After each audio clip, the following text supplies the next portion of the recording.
you're a two-time expectant mom and you think the hardest part of becoming a mom of two is the sleepless nights or the double diaper change or even running after your toddler while still trying to recover, then trust me, you are thinking about the wrong things.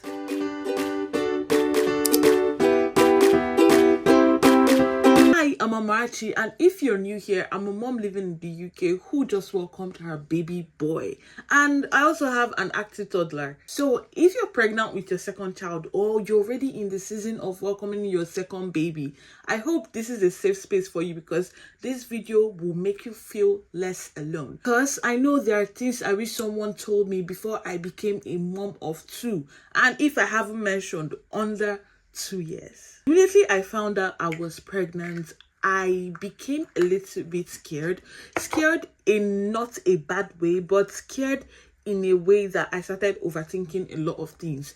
I started thinking that I don't know how I would love someone else as much as I loved my first child. And I became a little bit obsessive with that because trust me, I started going on this same app, to go and browse how people are coping with having second children. And that gave me a little bit of comfort, but that wasn't what I wanted to know. I come from a family where I felt like they loved my first siblings more than they loved me, or they loved my younger sibling more than they loved me, because I'm in the middle, okay? And I didn't want that for my child. I didn't want that for my first child. So I thought, how would I share my love between these two whole people? Because I don't want my childhood trauma transferred to my children, if you know what I mean. And while being pregnant, I tried to give Kambili as much love as I could give. Because to be honest with you, I didn't know what to expect. To be fair, I didn't know how she would react, how I know I would love my child, obviously, but I didn't want my first child to feel left out and all that. So I tried as much as possible to, love up on Kambili as much as I could. And to be fair, I felt like she already knew someone was coming, because at the point of being pregnant, like all throughout my pregnancy journey, she was so clingy. Kambili was the most clingiest person, if there's a word like that. She was so clingy all through my pregnancy. So I felt like she already knows somebody was coming, not to replace her, but she just, and I know people talk like that. People say they usually know that somebody is coming. They usually know that, another family member is on the way, like is cooking. So I felt her like trying to be clingy all the time, having me carry her all the time, which I did not have any problem with, because trust me, you are my baby. She is my baby girl, and I wouldn't have it any other way. Now fast forward to when I gave birth. Trust me, these things comes naturally. These things just come. Like, I felt the love, and I also felt Kambili's love for her little brother. So that fear of me thinking, oh, will I love this person more? Will I be, will she feel like I'm sharing my mom with someone else? And all that's all that guilt was automatically gone. I wouldn't call it guilt per se, but all that thought was automatically deleted from my head. Like, I felt like, yes, I can actually split my love into two people. I can actually love two people equally without making the other person, feel less loved, or, start questioning, does my mom actually love me? I don't know. Because trust me, I asked those questions when I was little, to be fair. And I really didn't want that for my own children. So, yeah. If that is going through your mind, because I know it is going through your mind right now, delete it from your mind, okay? It's not gonna happen, okay? You're gonna be a good mom. You're going to be the best mom to your two beautiful children. Your upcoming children, trust me, you're gonna love them equally, and you will love them right. So let that be the least of your worries, okay? Yeah. If I haven't mentioned, I'm a chronic overthinker, right? So one of the things that kept bouncing on my head when I was pregnant was, can Billy going to actually accept this boy? Because trust me, I saw a lot, I mean a lot of videos of people whose children, who their first children, threw toys, literal toys at the babies. Like I was terrified, okay. And all those things put little thoughts in my head, which made me overthink a lot. Am I making a mistake having the second child? Which I know I wasn't obviously doing, but I, like I said, I don't want my first child to feel left out. I don't want them to, start questioning the love I have for them. So I was like, well, can we actually accept this boy? I know she's really good with kids. Like when we go out, when we go to the park, she loves, like, she loves seeing other children, like for them to play together. Obviously, she has not started nursery, but when we go to the park, when we are outside, she's good with people, she's good with kids. Like when she sees children, she's like, baby, baby, baby, baby, and wanting to touch them or kiss them. Like I have to actually hold her back from going to other children. And yeah, so I was like, if you're like that with other children, how are you going to be with your own brother? Fast forward to when I gave birth. So I gave birth and my child was in the NICU. So she obviously didn't see him for about 5 days, although she was visiting me. She would come to the ward and see other people's children crying, and she'd be like, baby, baby, baby, baby. And like I said, I would automatically hold her back from going to other people's babies. So I'm like, wait, you see your own baby soon, because children are not allowed in the NICU. And I'm like, wait, you see your own baby soon, okay? And trust me, the day my baby finally came into the ward, she was the happiest, okay? She reached out her hand, and when she did that, I was overjoyed. I was literally screaming in my mind, thank you, God. This is what I want for my children. She reached out her hand and took Kene in her arms. Like her dad puts Kene in her arms, and I was so happy. Like, oh, this is my little baby girl. This is my little champion. You are doing this, Mama. You're going to be a big sister, a big loving sister to your brother. And I was so happy. I was so happy. So trust me, if you have a first child, do not overthink it. Don't even overconsume all those videos you are seeing, because trust me, all children are different. Children are literally different. Like what I experience is not what you're gonna experience. What you experience is not what the other mother is gonna experience. Okay, everybody has their own children. Every children have their own personality and all that. But what I want to tell you is, do not overthink these things. Like, do not overthink it, okay? Your child is definitely going to accept your second child, because all those thoughts will steal your joy. It will. So don't even go there. Listen, mom guilt is everything every mom experiences, but when it's the second time experiencing it, that is the main issue.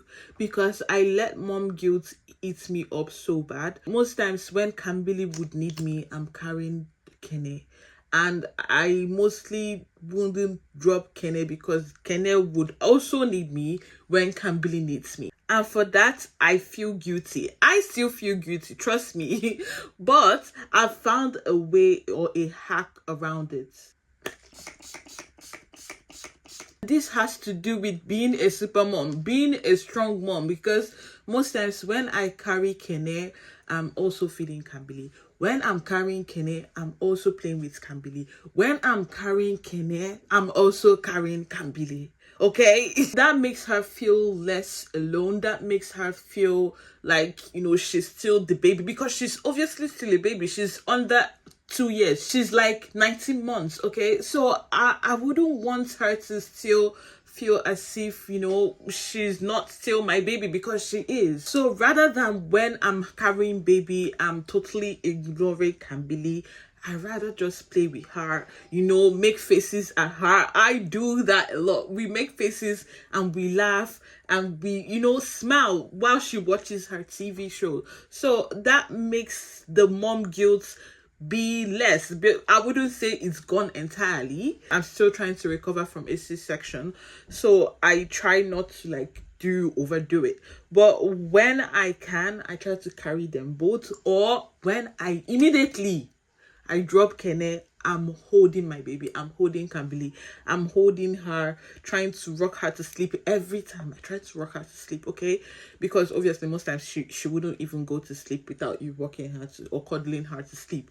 So I try so much to carry her, even though most times I tell her, you're no longer a baby. You now have a big, you now have a small brother, okay? You now have a little brother. You're no longer a baby. You're not a big sister. Try to act like it. But I know she's still a baby, okay? So I'm just trying to toughen her up. But that's not the case, really. So I'm just trying to say, do not overthink it. The mom guilt is gonna come. Trust me. But there are ways to try to, subtle out everything.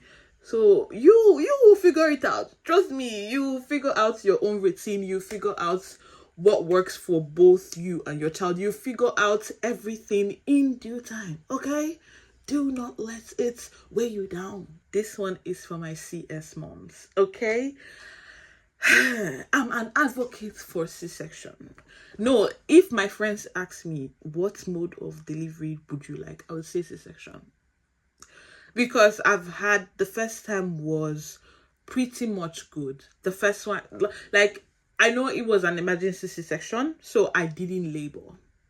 In fact, I haven't labored before. I don't even know how labor feels like.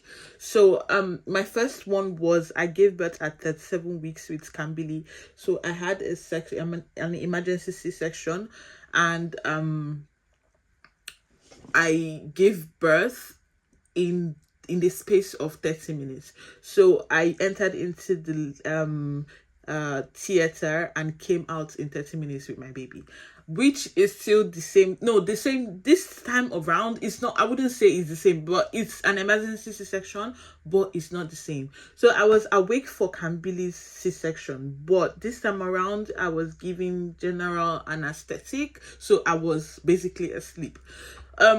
But what I want to talk about is the recovery. So the recovery for the first one and the recovery for this one is not the same.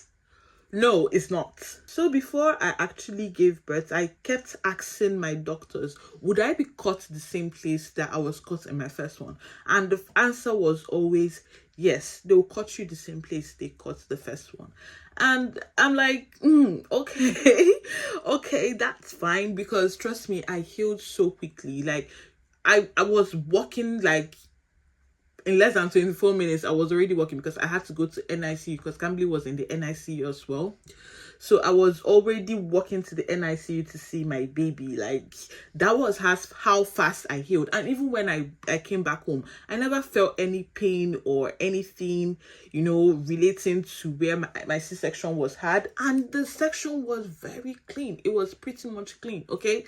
So this time around, because I think I was in general anesthetic, I had to sleep for a while. So when I woke up, I could not stand. This time around, the pain, jeez, the pain was so much. Like, in my mind, I was like, is it not something I did for Cambly? I can still do it now. Like, I could not walk to the NICU. They had to wheel me there. Okay, that was how bad it was. But my first time, I walked down, like, I took the elevator, walked down to see my baby. But this time around, they had to wheel me. And I'm like, am I getting old? Is my body not taking it anymore? Like, I don't know. I don't know. But the recovery for this one, I still feel pain. Yeah. And the incision was a little bit longer. I don't know if it's because Kene was a big baby or because it's a second time cut, but the cut was a little bit longer, and I still feel pain. I'm a month postpartum, 4 weeks postpartum, and which from Kambili's birth, when I already went home, like, I was not feeling any pain. Like, they took off the Z plaster, I'll call it. They took it off and I was really okay. But this time around, I still feel pain, and I still feel like some, like, I'm not fully healed down there. Okay, so that's like the recovery for this one, which I feel like is slower than my first.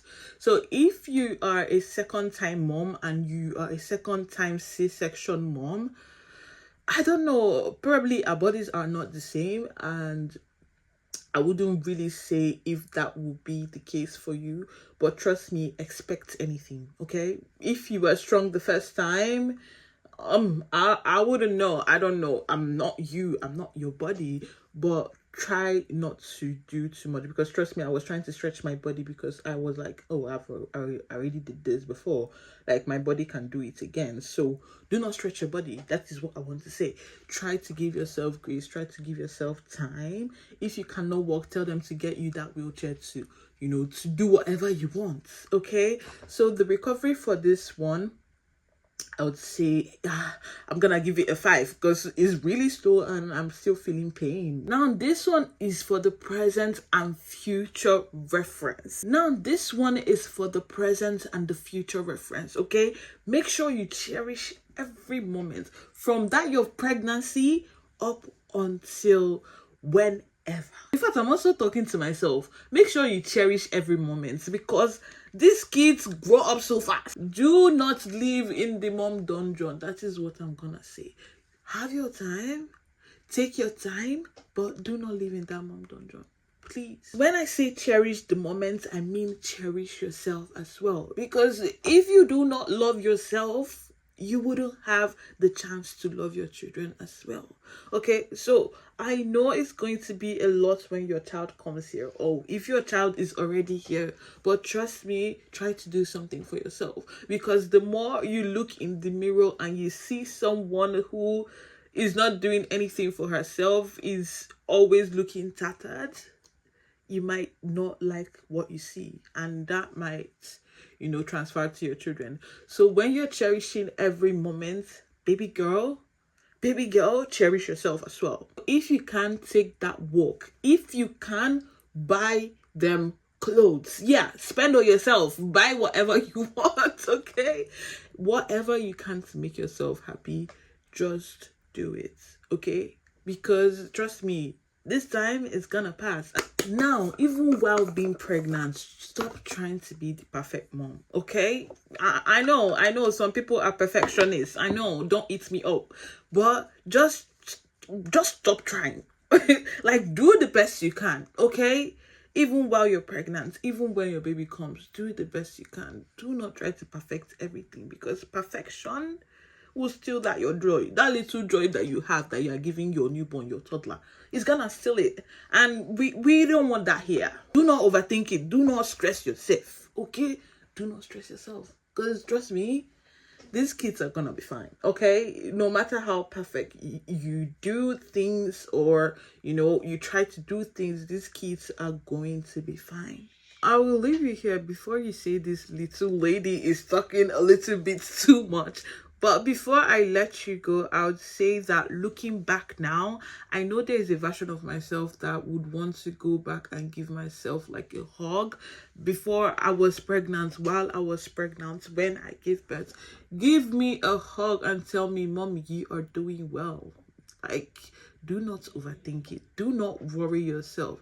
Give me a very tight hug, and I would really appreciate it. Because trust me, I know everything is not easy. I know everything is going to be as hard, you know, twice as hard.